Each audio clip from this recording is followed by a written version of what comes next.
Welcome back to my greenhouse garden. In the last video, we focused on how to prune plants effectively for healthier growth and better yields. Now, a few weeks later, I'm excited to show you just how much has changed and the progress the plants have made. If you haven't seen my last two videos, I highly recommend you check them out, so you can have a better understanding of where I'm coming from. They'll give you insight into the techniques I've been using to get my greenhouse to this point. I also have a few secret tips I want to share with you further on in this video, so make sure to stay tuned for those. They've been game changers for me, and I'm confident they'll help you as well. Growing something this beautiful reminds me why I love gardening. It's not just about the harvest. It's about the journey and the reward of watching nature work its magic. And here's what makes this moment even more special: the hard work that went into growing these beauties.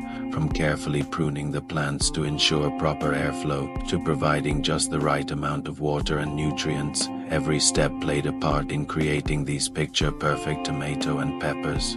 What I love most about this is how it highlights every detail: the curve of the stem, the shine of the skin, and the richness of the green. These aren't just peppers, they're a reflection of dedication and passion for gardening. Whether you're growing your own or just appreciating the beauty of fresh produce, moments like these remind us of the wonders of nature. So let's take a moment to celebrate the little victories in our gardens.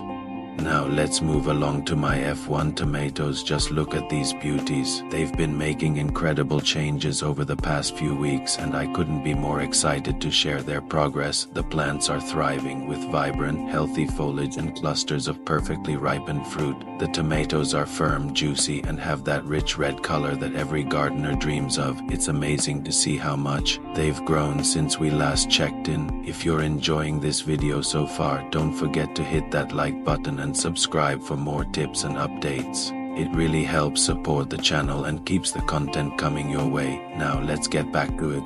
This is no ordinary plum tomato plant with 13 thriving vines. It's a masterpiece of nature and nurture. My plum tomato plant, or should I say my mixed pollinated plum and cherry tomato plant. This one is truly special. It's all grown from a single plant that I split into two and trained to climb up my bamboo sticks. When it comes to ripening plum tomatoes, here are some useful tips to remember. 1. Check the color. Plum tomatoes start to ripen from green to a deep red or orange color. They should be vibrant and rich in color when fully ripe. 2. Feel for firmness. While plum tomatoes are generally firmer than other varieties, they should still yield slightly to gentle pressure when ripe, but not feel soft or mushy. 3. Ripen off the vine. If picked while still slightly green, plum tomatoes can ripen off the vine. Leave them at room temperature, away from direct sunlight, to allow the ripening process to continue. 4. Use ethylene gas. If you want to speed up the ripening process, place your tomatoes in a paper bag with a banana or apple. These fruits release ethylene gas, which helps tomatoes ripen faster. 5. Avoid refrigeration. Don't store plum tomatoes in the fridge while ripening, as cold temperatures can affect their flavor and texture. Only refrigerate them after they're fully ripe. By keeping these tips in mind, you can enjoy the full, rich flavor of perfectly ripened plum tomatoes in your dishes. Looking at the greenhouse from the outside, it's incredible to see how these plants are thriving. The glass panels provide the perfect balance of sunlight, shelter, and warmth, just the ideal conditions for growth. Every inch of this space is alive, with each plant reaching for the light. It's a testament to how the right environment can help nature flourish. I can't wait to harvest these with you. There's something so satisfying about picking fruit that's ripened under the sun, nurtured by the greenhouse's warmth. And just think about the meals we'll be able to create: fresh tomato salads, sauces, and so much more. These tomatoes are the perfect addition to any dish, and I'm thrilled to share this moment with you. So let's roll up our sleeves and get ready. This harvest is going to be one to remember. It's been such a pleasure sharing this part of my greenhouse journey with you today, but the adventure doesn't stop here. There's so much more to come.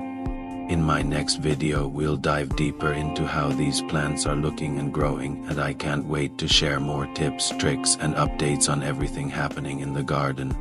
So don't forget to subscribe and hit the notification bell. This way, you won't miss out on any of the exciting updates I have coming your way. If you think you've seen it all, trust me, you haven't seen anything yet. There's a special surprise waiting. I haven't even shown you my hot peppers yet. 3 different varieties that are growing beautifully.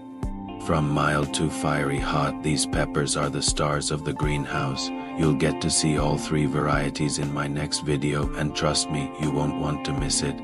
Before we wrap up, don't forget to check out my other videos, part 1 and part 2, if you haven't seen them yet. They're full of great moments and tips from earlier in this journey. This is part 3 of my greenhouse tour, and I'm so glad you could join me, but there's still so much more to come. Stay tuned.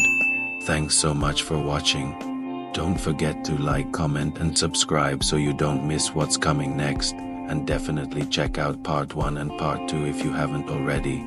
Scotch bonnets have a long growing season, typically taking 90 days to 120 days from transplanting to produce ripe fruit. Be patient as they grow slowly at first but accelerate as temperatures rise. The heat level of peppers is measured using the Scoville scale. The mild bell pepper scores 0, while the Carolina Reaper, one of the hottest peppers in the world, tops out over 2 million Scoville heat units. Bees and other pollinators play a crucial role in maximizing fruit production in pepper plants. Planting flowers nearby can attract more pollinators to your garden. Hot peppers are not just a culinary delight.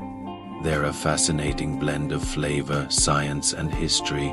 Whether you're growing Scotch bonnets in your garden, experimenting with spicy recipes, or simply exploring their health benefits, these fiery fruits add excitement to any endeavor. Embrace their heat, handle them with care, and enjoy the vibrant world of peppers.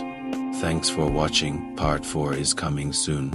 And I really appreciate the love you guys showed my last video. Thank you so much for your support. See you next time.